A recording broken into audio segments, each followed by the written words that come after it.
Screencastify is what we're talking about today, and the bit.ly that you see up there in the big oval is a link to this presentation. Feel free to download it and use it when you want. This is about recording your desktop, not an iPad. So if you are one of these 300 people who say, hey, I'm going to learn how to use Screencastify on my iPad. No, you're not. It won't happen. Go back and watch Dan's iPad one. I think he probably showed you how to record your iPad desktop, so to speak, in that presentation. And so then the question begs, why would I want to record my desktop? Well, you might want to make some tutorials or how-tos. Maybe you need to share with your kids how to do Google Slides or how to set up or import an assignment into Google Classroom. This is an opportunity for you to make quick mini lessons. In a blended classroom, blended means that we have part online and part in seat in front of a teacher time. And so when you are doing your synchronous teaching, you might want to then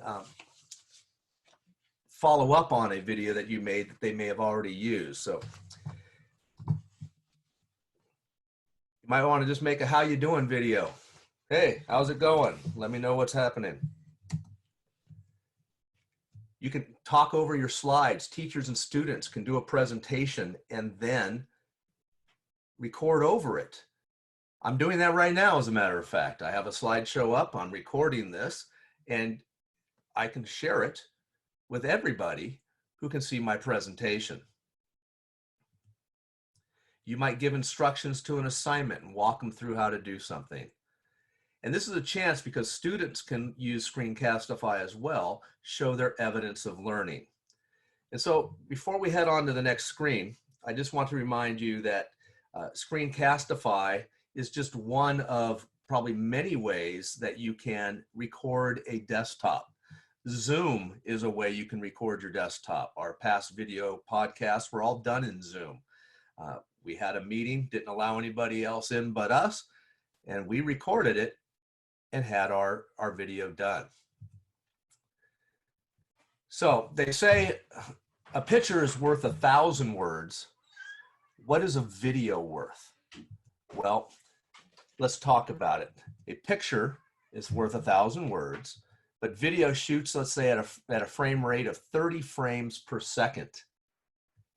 At that rate, you have 30,000 words a second. And if you have an average length of time of a 60-second tutorial or how-to, that comes into 1 minute, 1.8 million words a minute. That's way better.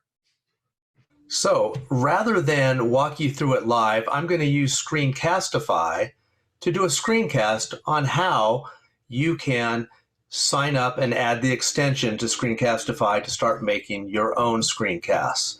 I'm going to use Goofy as our example. Goofy's already got his Google Classroom open because he wants to do all of that learning virtually. But to find the extension, you need to go to the Chrome Web Store, which is chrome.google.com/web store. You get there, you can do a search for the Screencastify extension, or I see it right down here in the lower right. So I'm just going to click on that. You have a couple things from this page. You can watch a video all about it, take a look at some other little screenshots, and you can then, of course, add it to Chrome. Permission to add the extension is given. It does a quick download and then quickly puts the extension into your extension bar as long as you've been synced into your Google account, which Goofy is. Signing up is just a simple walkthrough. We click on the extension and we start the setup. Step one, we want to make sure that we keep the toggle on so that the videos are saved to the Google Drive. That way you don't have to worry about where they get downloaded to. They go up into the cloud where we have unlimited storage. So click on Sign In with Google. From this point, a couple permissions have to be set up. We want to make sure we give the camera and microphone permission. It's also good to use the drawing and annotation tools. We will click Next and Allow. It's going to ask and say, hey, look at that. It might ask and confirm that your microphone and camera still needs to be allowed to do it.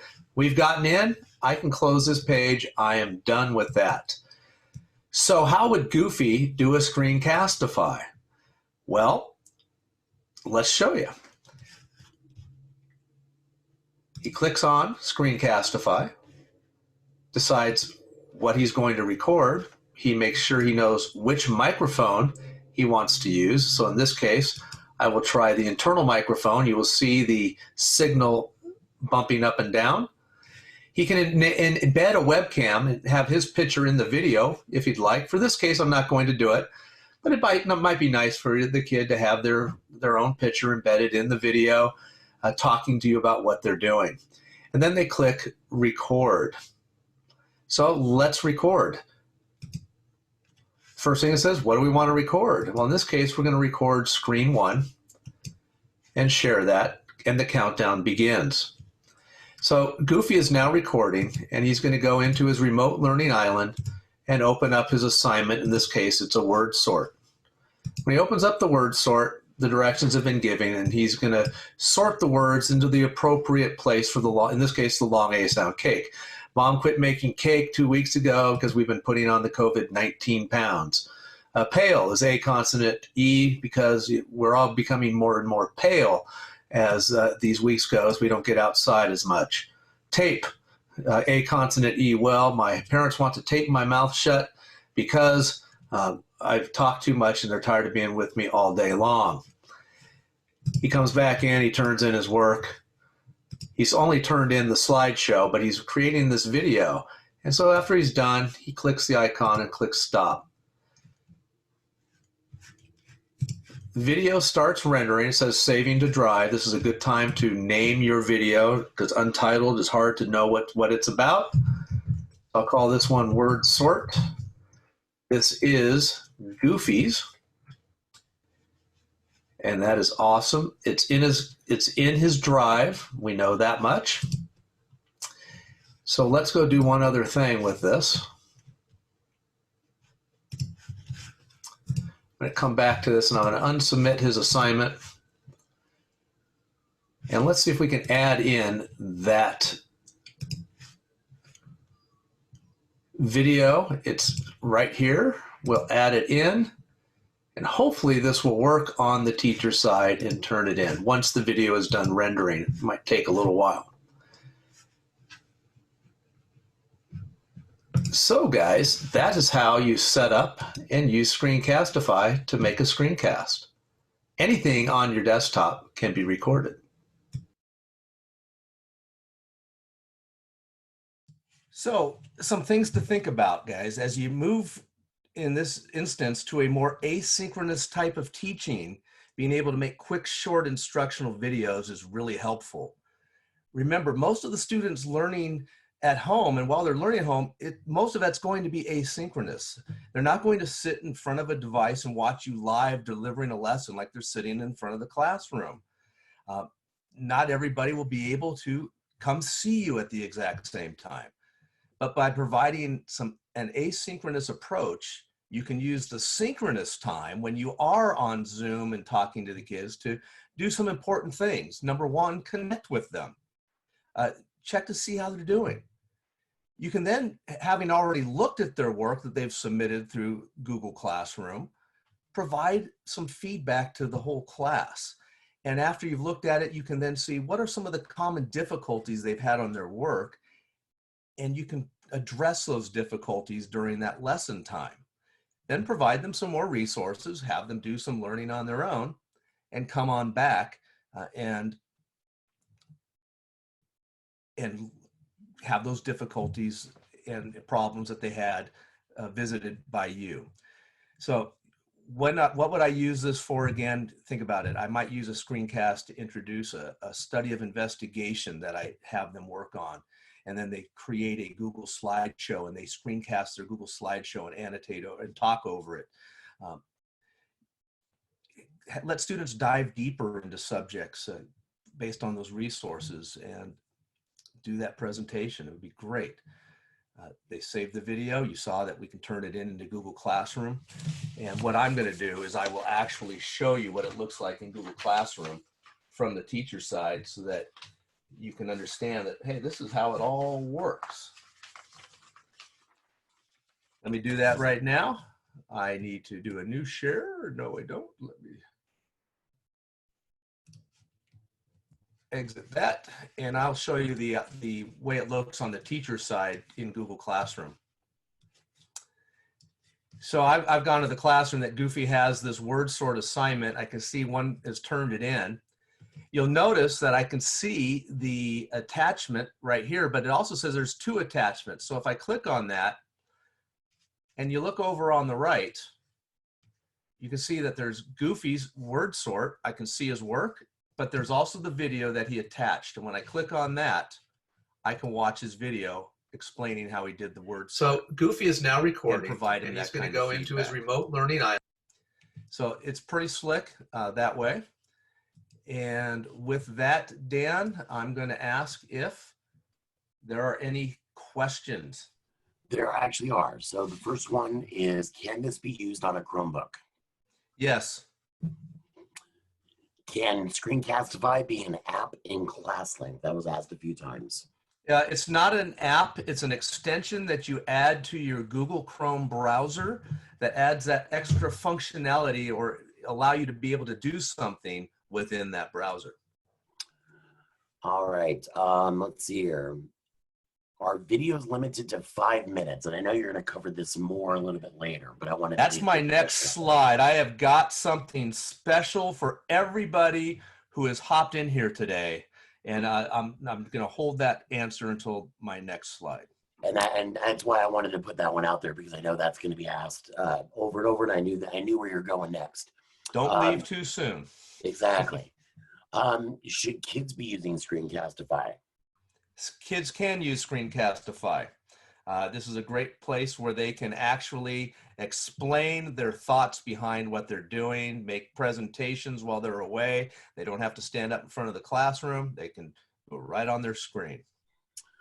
What is the recommended way to start a distance learning lesson every day with students? A recommended way to do a distance learn. Well, so what I would do is I would actually have my lesson materials that have already gone out. And then when I go on synchronously with them through Zoom, it might be the time that I actually talk them through all of the assignments and things that I've put in their Google classwork to, and take that time to explain it to them so that they know what to do as the week goes on and you have less questions throughout the week. And then the last 2 questions are the same one, but they want to see you adding a video into Google Classroom as an assignment one more time, or material one more time for students. Sure, I can do that, and we'll do that at the end here. So I'm going to make this video about Screencastify, and then I will show you how to add any video. The trick there, though, I'm going to let you all know, is to make sure put the video in your drive, okay? Don't leave it on your desktop. Put videos in your drive. You can access anything from your drive into Google Classroom seamlessly. And then a lot of people are saying, I don't have access to see the administrator. I'm just going to let you know, make sure you are logged into your district Google account. It is not blocked. And even in your personal account, you should be able to add the extension anyway. So yeah, that is correct. Someone says, does it matter whether or not I am on my personal account or my district account? Well, it does. If you add it to your personal account, you can make videos on your personal account, but then you can't seamlessly use Google Classroom and things like that. A good practice is to do your work in your work account and make sure you're logged into work account.